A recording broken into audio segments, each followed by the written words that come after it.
자, 반갑습니다. 배동찬 교수의 맛있는 돈 이야기의 배동찬입니다. 여러분 반갑습니다.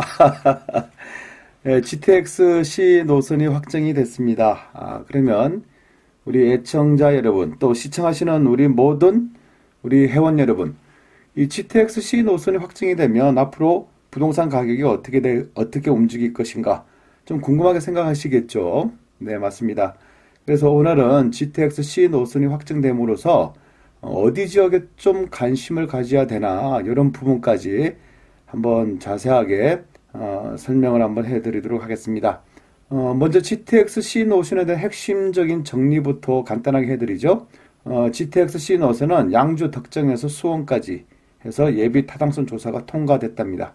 예비 타당성 조사가 몇 퍼센트로 뭐 1점 몇뭐로 이렇게 타당됐다 이런 건 중요하지 않습니다. 그냥 예비 타당성 조사가 통과됐다. 그동안은 실패했는데 요번에 통과됐다는 거죠. 그리고 2019년 초 기본계획 수립 용역 착수 계획이고 사업 추진 방식 결정하고 설계 등 차질 없이 진행될 경우에 빠르면 2021년 말 공사 착수라는 거죠. 근데 여기서 조건이 붙습니다. 이렇게 진행이 빠를 경우에 2021년 말에 공사 착수한다. 앞에 조건이 붙었다는 얘기는 이렇게 진행이 안 될 경우에는 요 기간이 더 연장될 수도 있다라는 거죠. 2021년 말이라는 거는 거의 뭐 2022년에 한다는 얘기고요. 또 요거도 연기가 되면 2023년이 될 수도 있겠죠.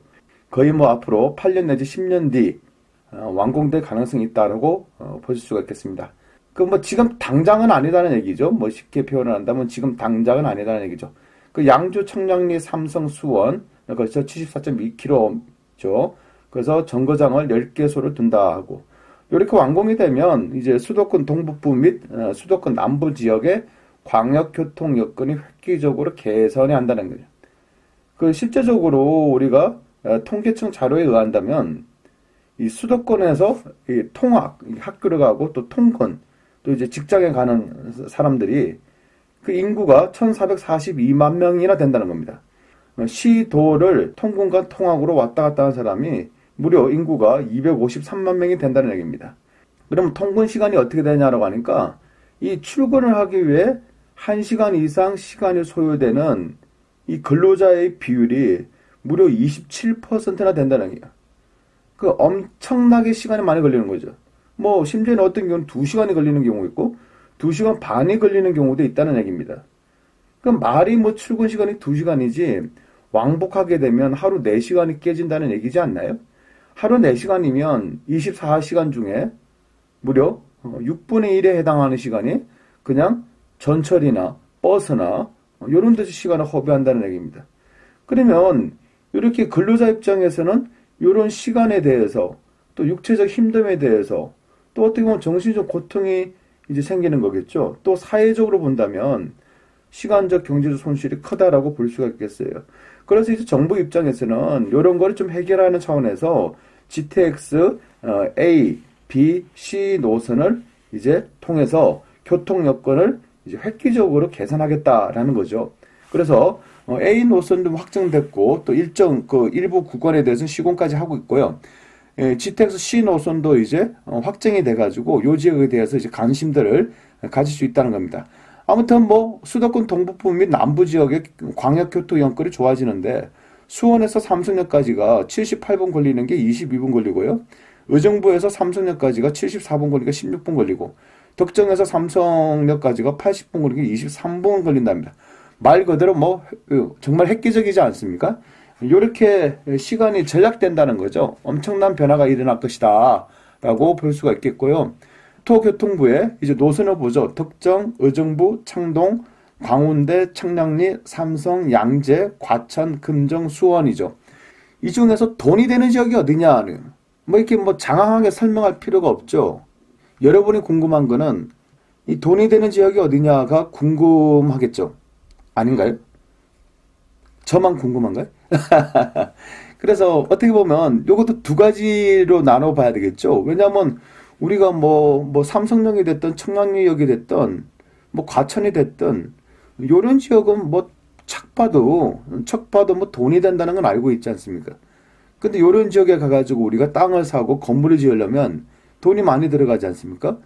어떻게 보면 요거는 이제 돈 있는 사람들이 그러한 행위를 할 수 있는 거고, 그러면 보통 서민들 입장에서는 들어갈 지역은 제가 보기에는 맨 위에 있는 덕정이나 의정부, 또 밑에 있는 금정이나 수원, 요 라인을 생각하시겠죠.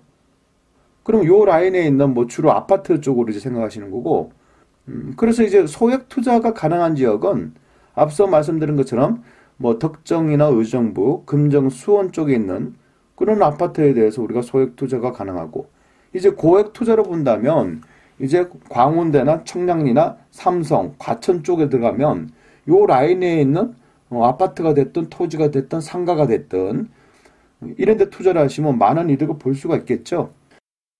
먼저 창동 지역에 대해서 간단하게 살펴보면, 여러분 다 아시다시피 창동 역세권 개발되죠. 여기 창업 및 문화산업단지가 조성되고 2030 서울 플랜을 보면 창동이 동북권 중심이죠. 창동 차량기지가 이전되고 글로벌 비즈니스가 들어와 일자리 8만 개를 예상하고 있죠. 광운대를 살펴보면 서울 동북권 최대 개발 사업지이죠. 서울 노원구 월계동 지역 일대에 한국철도공사 소유의 철도 물류기지를 개발하여 각종 상업시설과 주거시설이 들어설 예정입니다.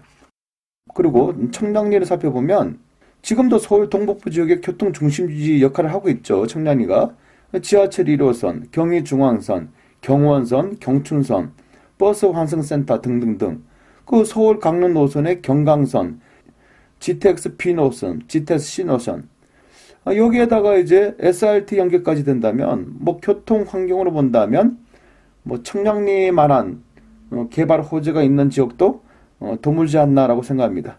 또 삼성역으로 보면 삼성역 우리가 말이 필요가 없죠.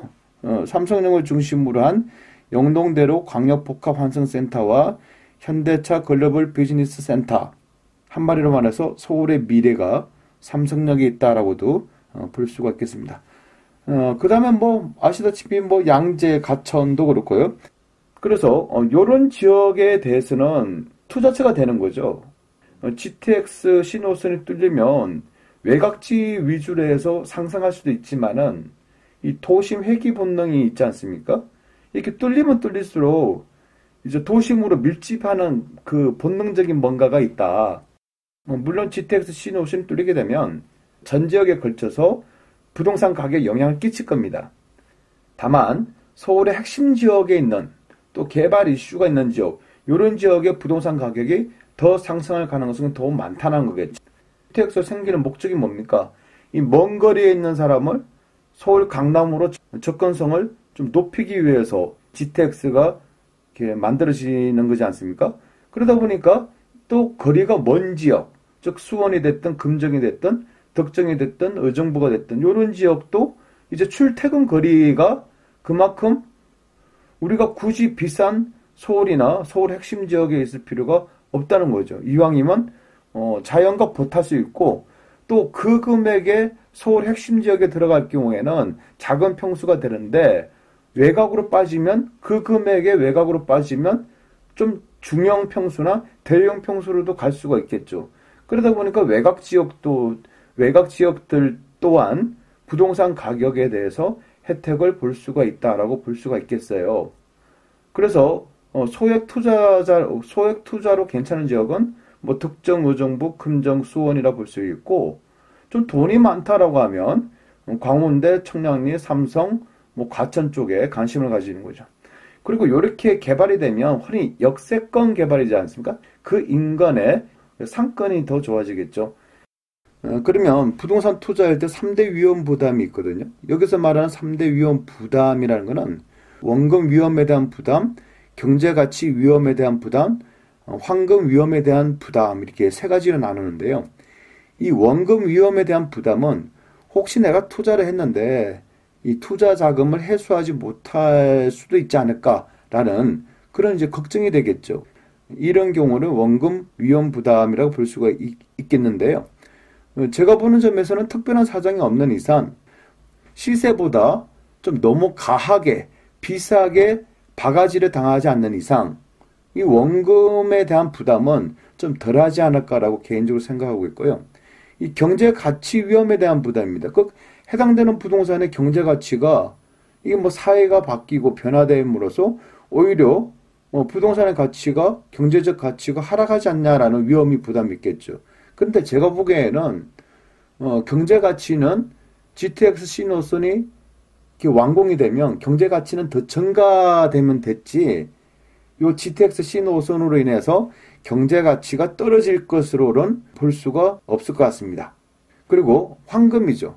그래서 해당 부동산은 내가 샀는데 내가 돈이 급하게 필요할 때 이 부동산에 던지고 싶을 때 던졌는데 내 물건을 사줄 수 있는 사람이 있냐라는 거죠.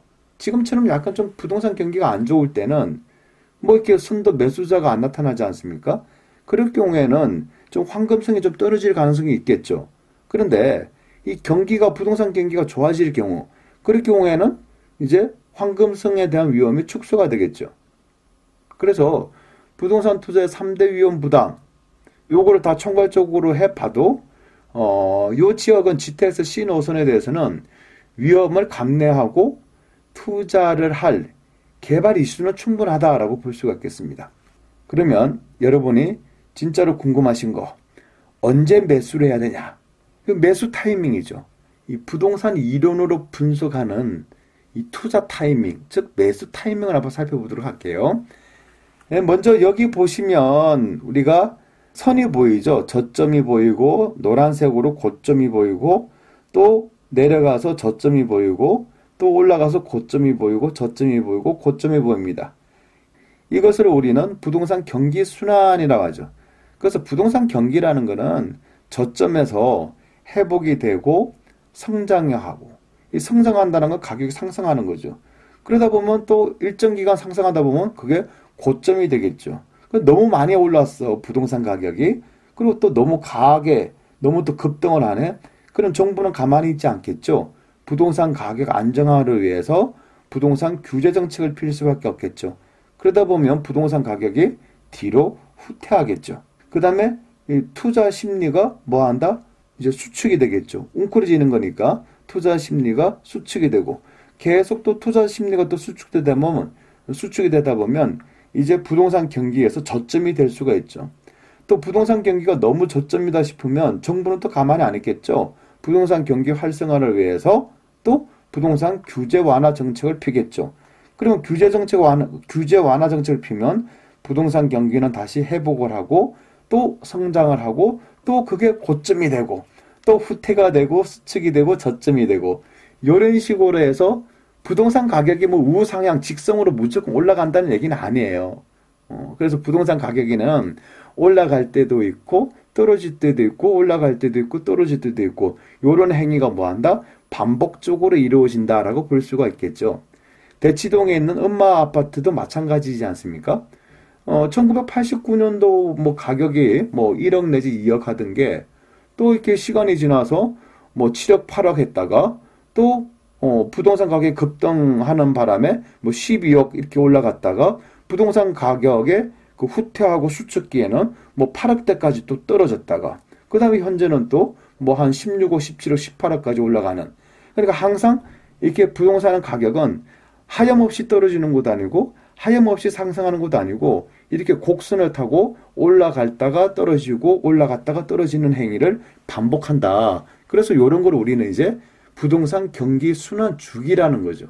최종적으로 이렇게 곡선을 타고 있지만 저점과 저점과 저점을 이어서 선을 그으면 우상향이 되고 고점과 고점과 고점을 이어서 직선선을 그으면 우상향이 된다는 겁니다. 그래서 결론적으로 보면 부동산은 주식하고는 달리 우상향 곡선을 띄고 있다라고 볼 수가 있겠죠. 이 투자라는 건 오로지 하나입니다. 뭐냐니까 수익이 극대화죠.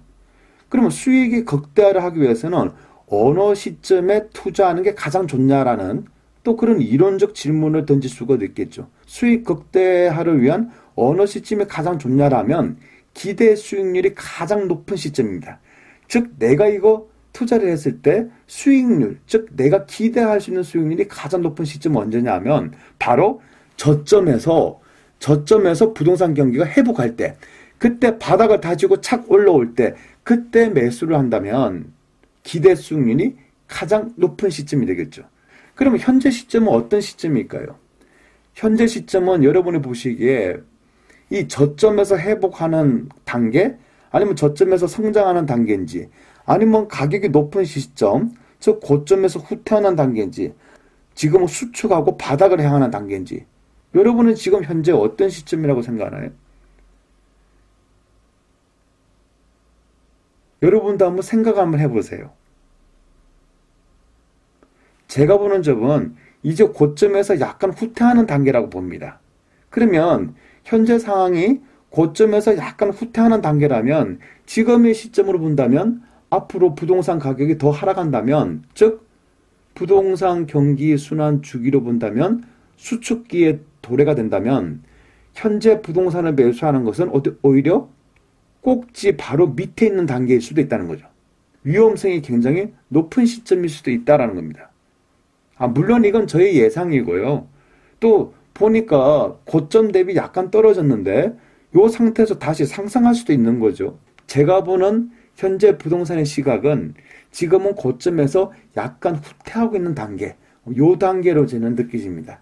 이렇게 제가 본다는 거는 지금의 단계에서 그냥 GTX C노선 확정으로 인해서 좀 저가다 싸다 싶어서 딱 던진다면, 딱 투자를 하신다면, 제가 말씀드렸잖아요. 이 GTX C노선은 완공까지 짧으면 8년, 길면 10년 정도 걸릴 텐데 그 와중에 부동산 경기 순환이 후퇴를 하고 수축을 하고 바닥으로 가는 그 시점이라면 여러분의 돈은 묶이게 되는 거죠. 지금은 좀 조심할 필요성이 있다라고 생각이 듭니다.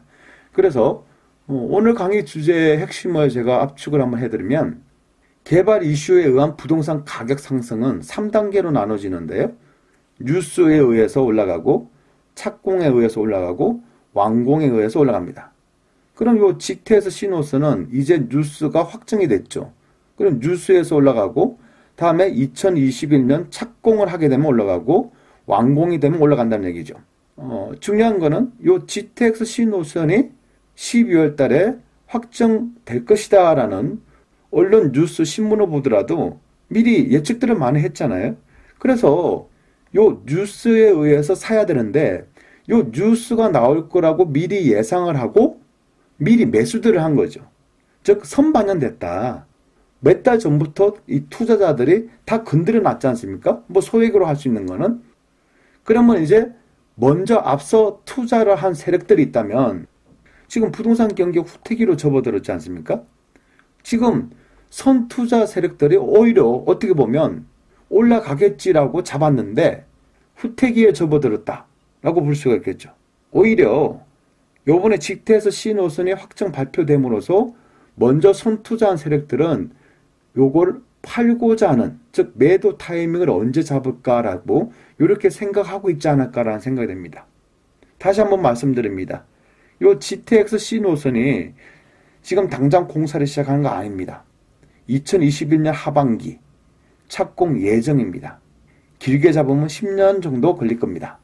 그러면 뉴스에 상승하고 착공에 상승하고 완공에 상승한다면 뉴스에 의한 상승은 벌써 선투자 세력들이 다 잡았기 때문에 뉴스에 의한 상승 효과는 지금 당장 보기가 어렵다라고 저는 생각합니다. 그럼 언제 투자를 해야 되냐?